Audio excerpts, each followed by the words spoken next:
Let's call it 5, 4, 3, 2, 1. People of the world, hello and welcome. You had no idea. You didn't know. You are ignorant to the fact that it is the 200th episode of Marketing is Foreign Language. Confetti cannon, smoke machine. Am I right?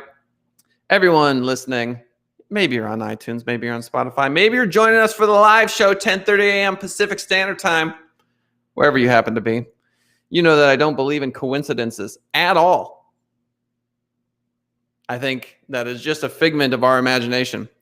Things happen for a good reason, even the bad things. Our guest today, Lindsay Pinchuk, is incredibly resilient. And she has a positive attitude despite hardship. She even puts the word suffering in air quotes. Suffering. Did you know that it matters that she gets to spend time with her kids at night? Of course it does. Many of us feel this way. And I am honored to have her on the show because she is one of those people who built up a business and ended up selling it. It's a big deal.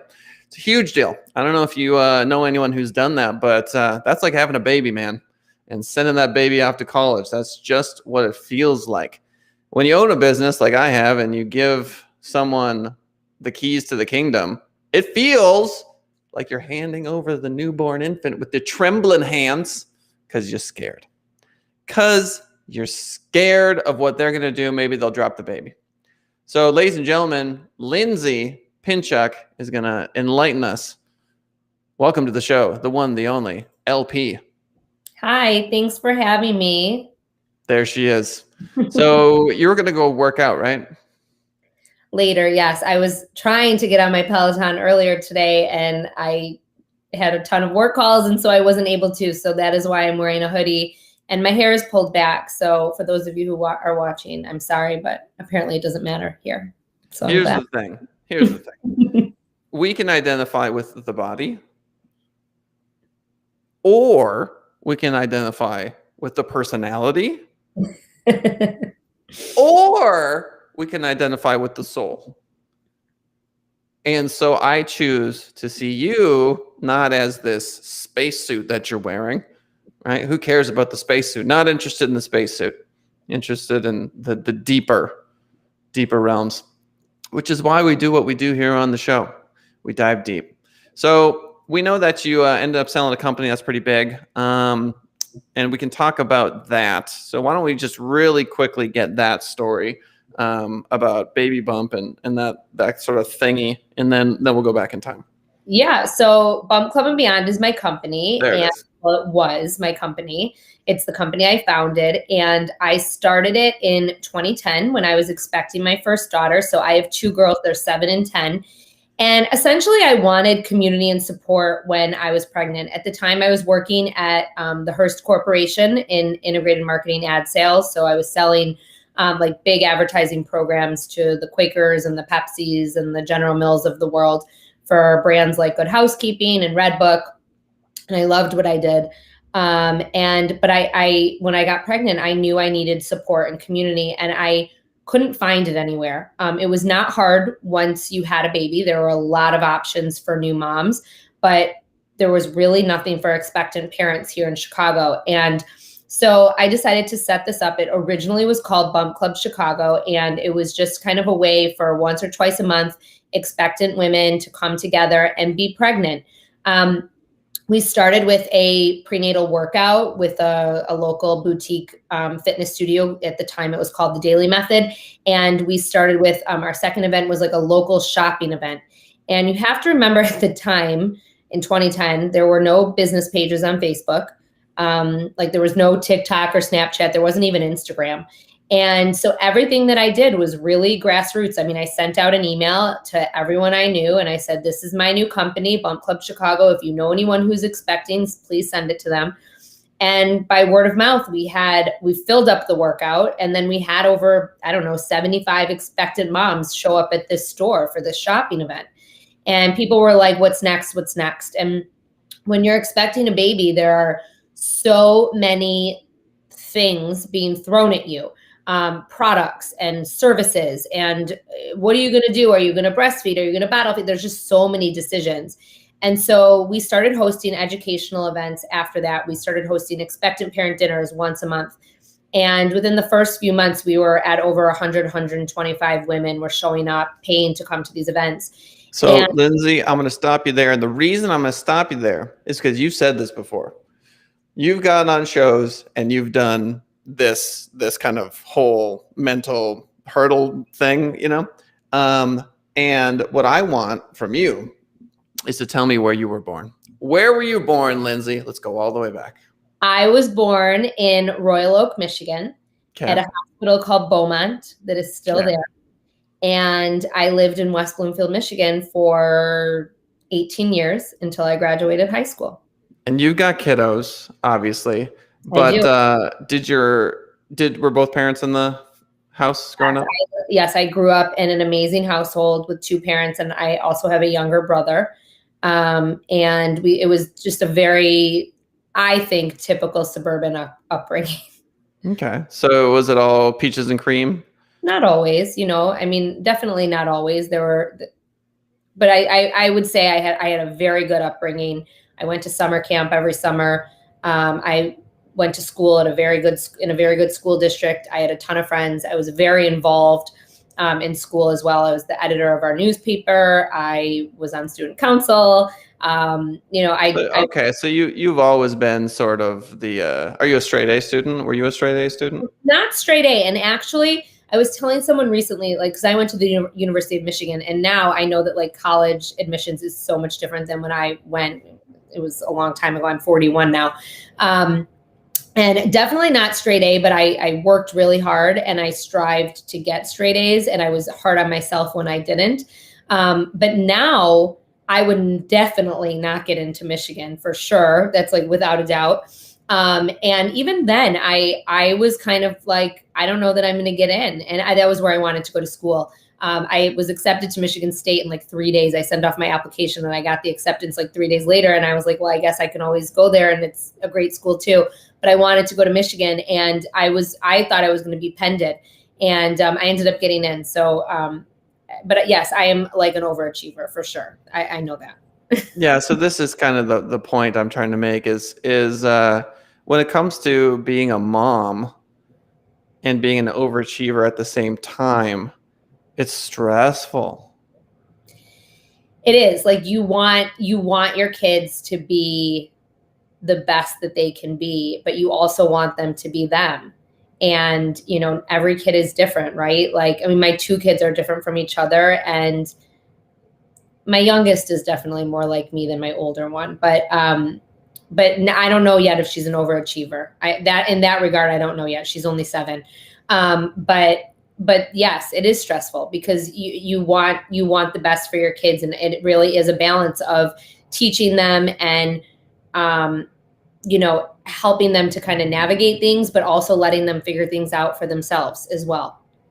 Yeah, so that's just sort of the thing. When you're overachieving as yourself, you just do the work, read the book, do the assignment, show up to the place.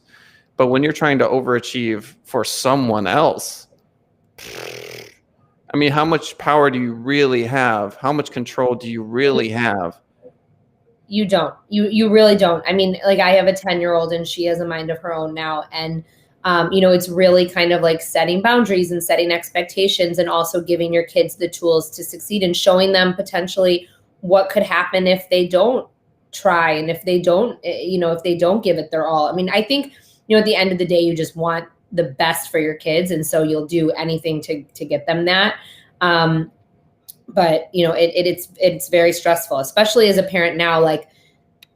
There's so many outside factors, affecting things, with social media and different things on TV. It's very different than when I grew up. Very different. I sometimes feel like people who grew up in picture perfect situations are more stressed out about parenthood than people who didn't. Because my dad died when I was 2, all I have to do is be alive, and I'm doing better. I just have to continue to breathe and exist. and I will be a better father than he was. And so I was just talking to Brad Hess, our guest yesterday, and he was talking about, oh, he had a really great childhood and really, and he's had some struggles. Okay. He's had some struggles with, with family and that sort of thing. And I think it can be all the more devastating when it doesn't go well. Cause I had this perfect blueprint of like what life was supposed to be like. And my parents were there and, so do you feel like you've done something similar to that, or? I will say, I did not have a perfect blueprint. There were definitely some struggles in my household, but they weren't necessarily with me. And so because they weren't my struggles, I don't want to share them. I just don't feel right about that. Yeah.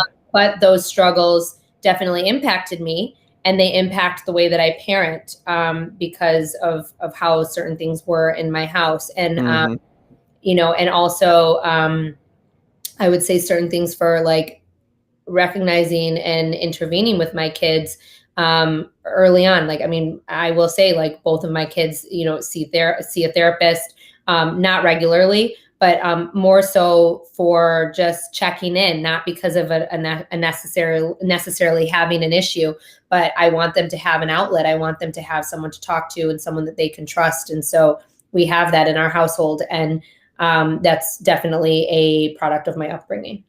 Okay. Well, yeah, we're all going to take those moments and then use them to mold how we teach our kids and the kind of environment that we give them. Interesting that you've chosen to go down that particular path.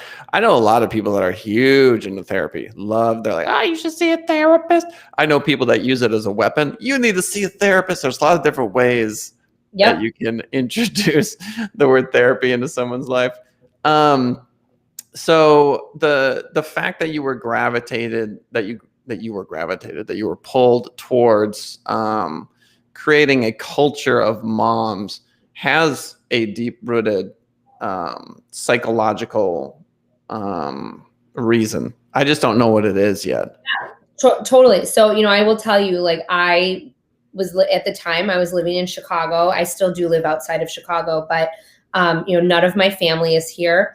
I'm very lucky that some of my childhood friends and friends from college, whatnot, live here as well. So I have a really great network, but still, I wasn't near my family. I wasn't near my mom, and I was pregnant. And you want support when you're pregnant, and you want to feel like people understand you. And I was going to work every day, and people are like, oh, how do you feel? And like, they really and truly, they don't care. I mean, it's a nicety more than anything. Dude, they so don't care. Right. And I know that. And so, but then when we started having these events at Bump Club and everyone was showing up and everyone was pregnant, it was, especially when I was pregnant too, because I was like, when I started Bump Club, I was pregnant. So I was my customer as well. I mean, I was reaping the benefits as a customer, not just as a founder. And everyone would show up and we'd be sitting there together, for the couple hours during the event, and you could just be pregnant and like talk about it. And people did care because everyone wanted to know what you were experiencing and was it what they were experiencing. And like, everyone wanted to know, what were you buying and what stage are you at and what are you doing? And like, to me, that was exactly what I needed. I needed some kind of validation. I knew that I would want to have friends who had babies the same age as me, because once you're on maternity leave, things are very isolating. And even though I wasn't in it yet, I knew that would be the case. And I didn't have family here to help me. And actually, when I think about my initial play group from Bump, so I became friends with about 8 girls from Bump Club that continued to come to Bump Club and were part of the Bump Club community, but we had a play group on the side when our babies were born. And when I think about that play group, I want to say at least 60% of us were from out of state. So we were transplants. And so to have that support and that community and those people to call and to help and to rely on, that's really what I wanted to create for the people who were coming to Bump Club. So it wasn't just about, getting free shit, which like we gave away so much stuff. Like people would come to our events and they would go home with giant gift bags filled with stuff, or winning strollers, or all those things were kind of the cherry on top. And it was really like, if you walked away from an event with like someone's phone number that you could text in the middle of the night when you're feeding your baby, and so you're not feeling alone, like that was why I was doing this. Yeah, I get this a lot where people will suffer in some way or want something in some way, and they'll end up creating a community around that because that's what they would have wanted, and then the money follows. This is a very typical entrepreneur journey. Now what? Right? So you're probably past that phase in your life unless you want more kids, right? No, And even if you and even if you did, which you don't, then it's different because you've been swimming in this sea for a long time, right? The sea of whatever this is, and pregnancy and blah blah blah blah. And I'm not saying it's exhausting, but it's exhausting just even like talking about it for the short period. It's just like it's always pregnancy, it's always babies, it's always breasts. So it's so interesting you say that, because one of my colleagues who's been an employee of mine for almost 5 years now is pregnant. And I had to drop off some stuff for a video that we're doing at her house the other day. She lives really close to me. And I came home and all I could think to myself was like, oh my God, I'm like so glad I'm not having another baby. Like, and I know that like, I love my life where it is right now.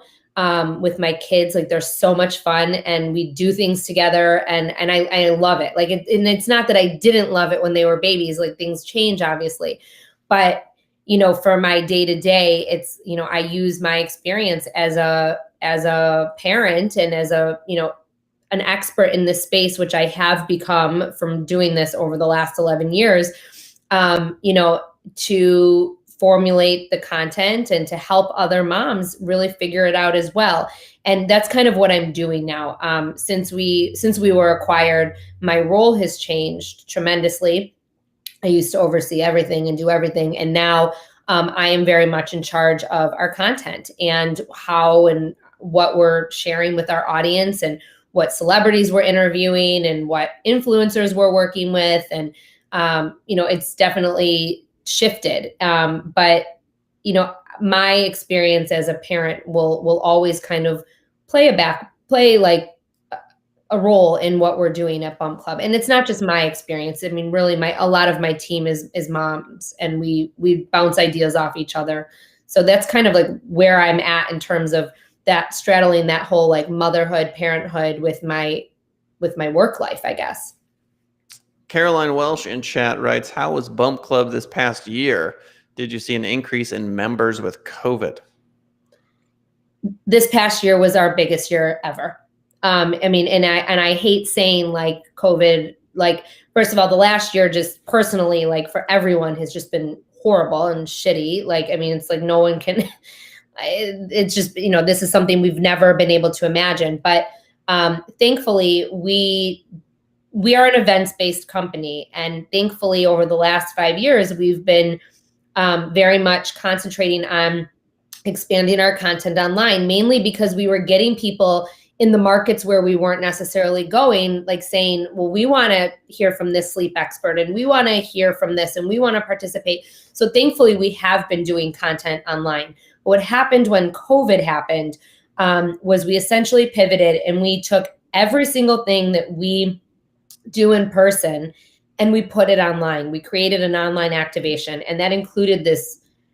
We were supposed to do an in-store activation at Target on March 21st last year in 300 stores. And so that included, we took that and made it into an online activation. So for the last year, we've done everything online. And we have seen an exponential growth in our audience. I mean, it's 3-4 figures even. And the one thing that isn't canceled during COVID is parenting and pregnancy. And so people really need reliable information. They need resources. They need they need the education, especially expectant parents. They're not able right now to go into stores and touch and feel products. So we've done a ton of product demonstrations online with brands where, I'm moderating and talking to the brands about the products. And through that, like, we have seen like just our audience has blown up. I mean, really. And we don't say members. I just want to clarify, because we do have like a quote, you can become a community member online. It's free to do that. But we've always been an inclusive very accessible content provider, and you don't have to necessarily join or pay or whatnot to have access to our content. So I want to make that clear. Sure. So let's just say that you are not interested in being pregnant again, which I think is a fair analysis based on what you just said. And at one point in your life, you were really excited about this sort of community, and you transformed that energy into this massively successful multi-million person community, right? So that's you. That's your soul at work. Now what? Right. So let's just say, now I know you're with the company and you're doing great work and all that sort of stuff, but you're in a different phase of life now.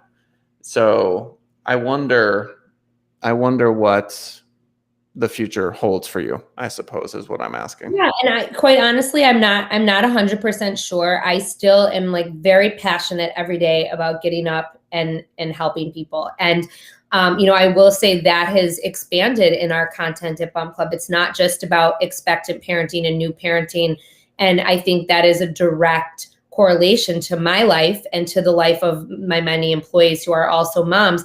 We do talk a lot about motherhood in general. I mean, I am still and always will be a mom, even though I'm not an expectant mom.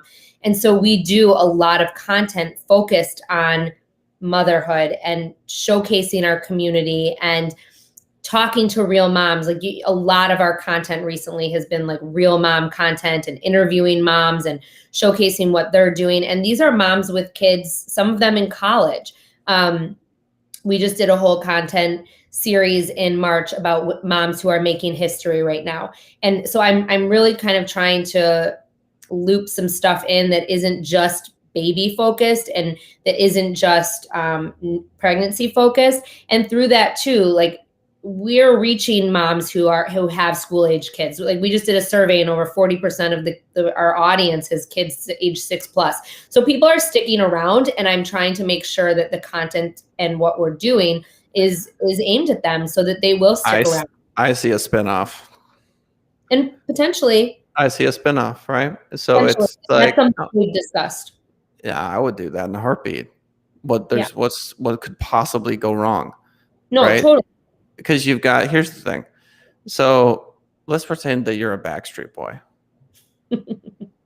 And your hip hurts and your knee is hurt, but you're doing the thing anyway. You're back. You're in Vegas.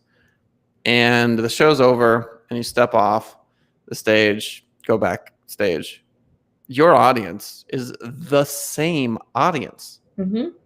They just happen to have kids now. Right. And so this is the nature of the brand. Yes. Yeah. So and we actually did, like last summer during COVID, we did for our moms with older kids, we launched a virtual summer camp called Camp Beyond. We had like 20,000 people who signed up to do it. And we're starting to do more stuff like that, spinning off to really continue to engage this audience. So, and now like there are other people on our team who are pregnant, and we're tapping into them for their experience as, pregnant women and whatnot. But like I said, I'm always going to be a mom, and I always will want to continue to support other moms. We're also doing a lot right now with supporting like women-based businesses, supporting Black-owned businesses, supporting Asian-owned businesses. I mean, we've been doing a lot of things like that with the brands that we work with, as we just very much want to be as supportive as possible to our community, who is as diverse as they come. Our truly, even when you look back on our events in like the first 2 years, I always used to tell my husband, like, I am so proud of the fact that our events look like a Benetton ad, because everyone came. Like, it wasn't just, the dark-haired Jewish girls from the North Shore like me that were showing up at our events. Like,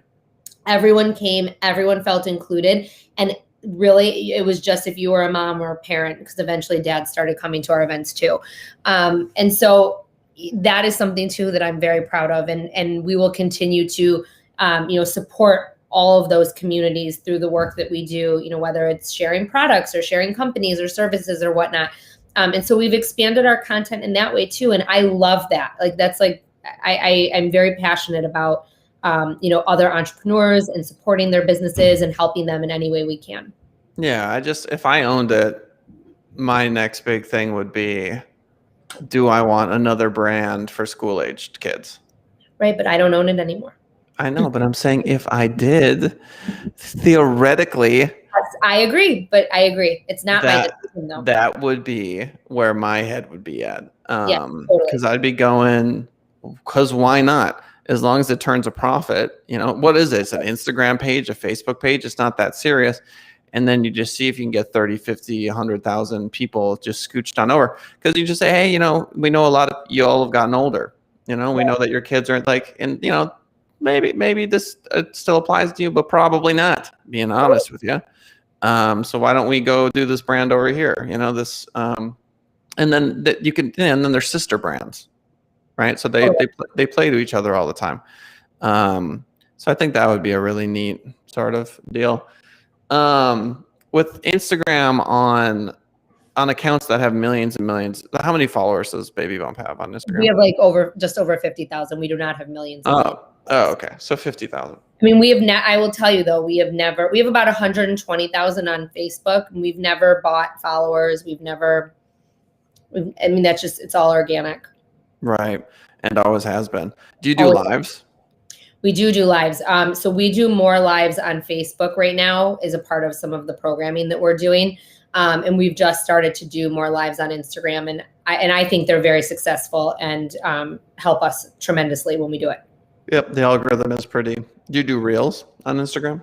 We've started to do more reels recently. So, and I've seen an increase when we have. So, is it when you're coming up with an idea? Is everything trial by committee where it's like, we're gonna do this, because you can't just willy-nilly post something on Instagram when that's the entire thing. I mean, how does that process work? A lot of our Instagram stuff is it's like in support of the programs that we're running. So so when you look at our Instagram, there's some that are, our Instagram is a lot of like, we do a lot of like quotes and typographies that do really, really, really well with our community. I mean, it's like, I can find some quote that I'm like, and like, it'll get like thousands of likes, and it's like, people just really like sayings, and like, I guess that's fine. So we do that. That. We showcase a lot of our community. So previous to COVID, prior to COVID, we were sharing a lot of our own photography from our events and like stuff like that, but we don't have that right now, right? So like we had to kind of find another way to bring our community into our platform. So we're doing a lot of, we share a lot of user-generated content, and we offer that if people tag us and we use their post or use their picture, we send them like a box of products basically from like our favorite brands. So we get a lot of people tagging us in their pictures, and we share a lot of pictures and like repost quotes and stories. And then the rest of kind of what we do is very much in support of the online programming that we're doing right now in a way to generate, viewers and to get people to watch our programming. Okay. So like usually like our Facebook lives, last night, actually, we had a webinar, and normally for like, let's just say an expectant parent dinner in Chicago, we would get like 75 to 100 people show up in person, pay to come and show up. And then last night we had an expectant parent webinar, and we had over 5,000 people register, and we had about 1,200 people show up live.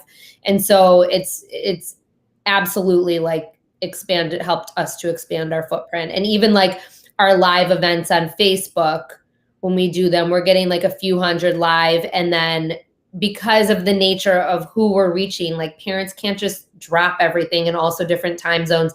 And then we're getting, so many people who watch it after. And a lot of our Instagram posts really direct towards those events to let people know what's going on. Yeah, you got the skill set for sure. For sure. I think the future is going to be bright for Lindsay Pinchuk. That's what I think. Well, ladies and gentlemen, Marketing as a Foreign Language, 10:30 a.m. Pacific Standard Time every single Monday through Friday. Our guest today, Lindsay Pinchuk, has taught you everything you could possibly want to know about starting your own brand. I'm impressed. It is rare to speak with someone who's managed to do what she has done. Just remember that the drive and sometimes the fear and the suffering that you're going through may actually be that seed. It's the tilling of the soil.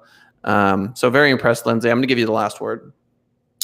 I just want to say thank you so much for having me. And if you are a parent or an expectant parent, please make sure you're following Bump Club and Beyond on Facebook and Instagram, and also follow me. I mean, I'm at Lindsay Pinchuk, and I have a public Instagram account where I share a lot about being a business owner. I share a lot about my life as a mom.